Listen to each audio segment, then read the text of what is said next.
ማስታወቂያው ቆይ ስንት ዓመተ ምህረት ነበረ? መጋቢት 15 2000 ዓመተ ምህረት ነው። 2000 ሚሊኒየም የኢትዮጵያ ሚሊኒየም የተመረቀው ፊልም የተመረቀው በኢትዮጵያ ሚሊኒየም 18 ዓመት ማለት ነው። ማስታወቂያው ራሱ እና ኢትዮጵያ የባህር በር ያስፈልጋታል ብሎ ይጀምርና አያስፈልጋትም ተባልክ መሰለኝ ጸጣልክ። ደግሞ ዋናው ቁም ነገር ኢትዮጵያ የባህር በር ወይም ወደብ ያስፈልጋታል። የማይሞከር የማይታሰብ የማይደፈር ግን የሚቻል አዲስ ፊልም የባህር በር ዳይሬክተር ጥላሁን ጉግሳ። የባህር በር ያኔ አያስፈልጋትም ተባሉ።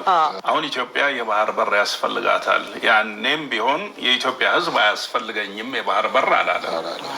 የኢትዮጵያ ሕዝብ ያኔም ይፈልጋል፣ አሁንም ይፈልጋል። ያልፈለጉ አካላት ነበሩ። የባህር በሩን ያልፈለጉት አካላት አሁን የሉም።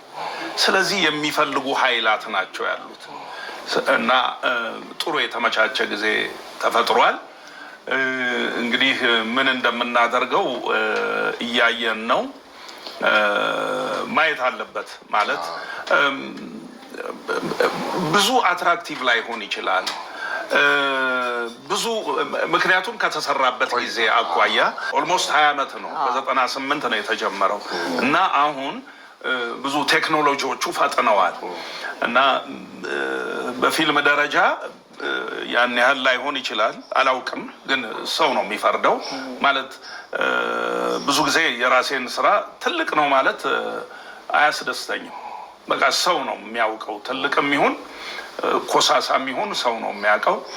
ግን ምንድነው ሐሳቡ ትልቅ ነው፣ ሐሳቡ ነው ዋናው እና የተሸከመው ሐሳብ በሚገርም ሁኔታ ደግሞ የሚለው ፊልሙ ያኔም እኛ አደራ በላ ትውልድ ነን ነው የሚለው። የኛ ትውልድ አደራ በላ ነው። ለምሳሌ የዛ ዘመን ሰዎች እና አደራውን ለሚቀጥለው ትውልድ ነው የሚሰጠው እና አንተ ቀጣይ ትውልድ ግን አደራ እንዳትበላ ብሎ ይሄ የባህር በሩን ፕሮጀክት ለቀጣዩ ትውልድ ነው የሚሰጠው እና ልክ እንደ ትንቢት ነገር ነው አሁን የተፈጸመው እና አሁን ኢትዮጵያ የባህር በር ያስፈልጋታል። ጠቅላይ ሚኒስትር አብይ አንስተውልናል። አጀንዳውን የኢትዮጵያ ሕዝብ አጀንዳ አድርገውታል።